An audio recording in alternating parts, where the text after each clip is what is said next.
गृहस्थ चलाने का एक सबसे बढ़िया सूत्र दे रहा हूं, ध्यान से सुनना।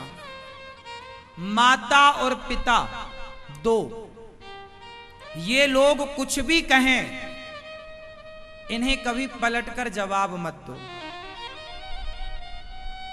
आप केवल इनकी सेवा का भाव रखो, चाहे वो गाली दें, चाहे वो आपके बारे में बुरा कहें, आप पलटकर जवाब मत दो। क्योंकि माता और पिता, उनके कारण हमें यह शरीर मिला है, तो हम उनके ऋणी तो हैं। आप अपने माँ बाप के ऋणी हो कि नहीं हो या नहीं? तो क्या वो ऋण चुप रहकर और दो रोटी देकर चुका नहीं सकते? बोलना क्यों है? हर बात का जवाब क्यों देना है? चलो माँ गलत है, गाली देती है, उल्टा सीधा बोलती है, ये माँ का दोष नहीं है बेटा। ये बुढ़ापे में आदमी चिड़चिड़ा हो जाता है। ये बुढ़ापे में सास कल तक उस घर की महारानी होती है, समझो। कल तक तुम जब बच्चे थे ना, तो तुम्हारे पूरे घर का जिम्मेदार कौन, पूरी देख रेख कौन करता था? तुम्हारी माँ। वो माँ कल तक उस घर में मालकिन बनकर रहती थी, लेकिन बहू आई, धीरे धीरे सत्ता बहू के हाथ में गई, तो वो सास को कई बार ये लगता है कि देखो अब मेरे को कोई पूछ नहीं रहा है, कोई मेरा सम्मान नहीं कर रहा है। क्योंकि 40 साल से वो सत्ता में थी ना, अब बहू आई है, अब उसकी सत्ता चालू हुई, तो कहीं ना कहीं उससे ठेस तो लगती है ना। आप लोग क्यों नहीं समझते? ये बुढ़ापे का स्वभाव चिड़चिड़ा होता है। तुम बुढ़े हो जाओगे, तुम भी ऐसे ही हो जाओगे, और तुम्हारी औलाद कहेगी नहीं अब हम नहीं करेंगे सेवा। फिर इसलिए सबको बोल रहा हूं मैं, मां कुछ भी कहे, पिता कुछ भी कहे, पलटकर जवाब मत दो, और आप अपने मां बाप का केवल सम्मान करते रहो। तुम्हारी पत्नी सम्मान ना करे, पर तुम सम्मान करो। अच्छा, बहुएं सम्मान ना करें सास का, तो सासों को बुरा नहीं लगता, चलो बहू है। पर जब बेटा सम्मान नहीं करता, तो फिर मां बाप का दिल दुखता है। उम्मीद आपसे है बेटा, आपकी पत्नी से नहीं है। और सोचो कि जब तुम अपनी मां का सम्मान नहीं करोगे, तुम्हारी लुगाई क्यों करेगी? समझ में आ रहा है? मैं अपने बाप का सम्मान करूंगा, तो मेरी पत्नी अपने आप मेरे पिता का सम्मान करेगी। मैं अपनी मां का सम्मान करूंगा, तो मेरी पत्नी अपने आप मेरी मां का सम्मान करेगी। और मैं अपमान करूं, तो वो क्यों सम्मान करेगी? बेटा, एक बार तुम अपने आप को मां की जगह रख के देखो, ठीक है?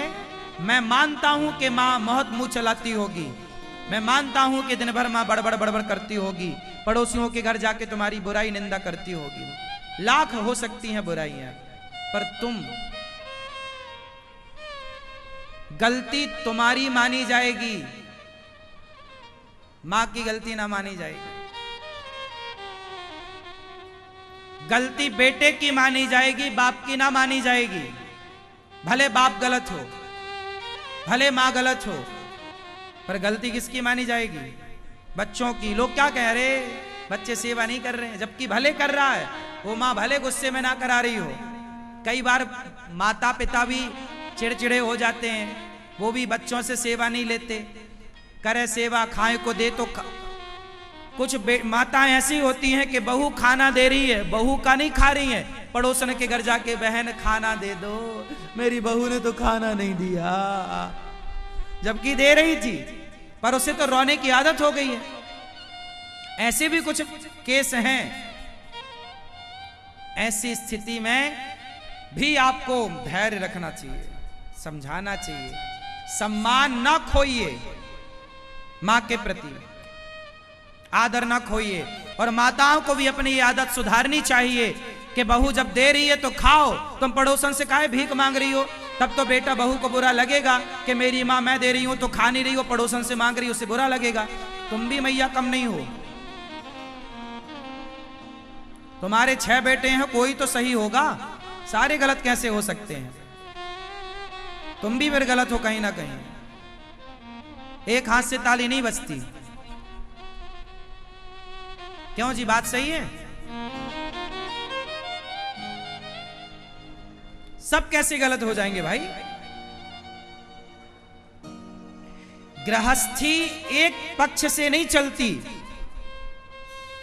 केवल मां बाप समझदार हो, बच्चे समझदार ना हो, ऐसा नहीं। मैं मां बाप की सेवा करूं तो मां बाप का भी कर्तव्य है कि वो मेरी सेवा का आदर करें। मैंने इस बेटे को समझाया, अब ये करेगा आपकी सेवा। करना बेटा तुम। क्यों, क्या नाम है तुम्हारा? हैं? सेवा करोगे अपनी मां की? ऐसे किस सेवा करना? देखो, मुंह पे उंगली रखो, पलट कर कभी मां को जवाब मत देना, पलट कर मां की कभी अपमान अवहेलना मत करना। मां दिन भर बड़बड़ाए, बड़बड़ाने दो, लेकिन आप उसके प्रति सम्मान और श्रद्धा रखो, क्योंकि वो मां है। समझ में आई? ऐसे गृहस्थी चलती है मेरे दोस्त, जिद्दी से गृहस्थी नहीं चलती। क्यों मेरी मां? मेरे जीवन का जो अनुभव है ना, किसी कॉलेज में ना मिलेगा। करोड़ों का अनुभव दे रहा हूं आपको। ये सबके मतलब की बात बोली मैंने, जो समझ में आ गई क्या सबको? ऐसे चलाओ अपनी गृहस्थी बिंदास। प्रहलाद जी पर कृपा हुई, हाथी पर भगवान ने कृपा की, समुद्र मंथन हुआ, जहर पिया, अंत में अमृत लेकर भगवान प्रकट भये। राजा बलि ने 3 पग भूमि का दान दिया। राजा बलि ने 3 पग भूमि का दान दिया। बामन भगवान आए और कितने पग भूमि मांगी? 3 पग। भगवान ने पहले पग में अतल वितल सुतल तलातल रसातल महातल पाताल नापा, दूसरे पग में सत्यलोक, और तीसरा पग कहां रखा? राजा बलि के। राजा बलि ने 3 पग भूमि दी और आज तक उनका नाम अमर है। एक बात बताऊं, गौरी गोपाल आश्रम में आप देखते हैं कि हजारों साधु संत रोज प्रसाद पाने आते हैं। अखंड यहां संतों के लिए अन्न क्षेत्र चलता है। सभी संत पेट भर प्रसाद पाते हैं। एक संत मेरे पास आकर बोले, महाराज जी, हम संतों को रहने की व्यवस्था नहीं है, फुटपाथ पर सोते हैं बेचारे।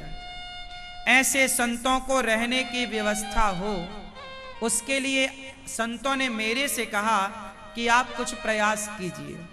हमने कहा चलो, आप कह रहे हैं तो शायद आपके द्वारा भगवान कह रहे हैं।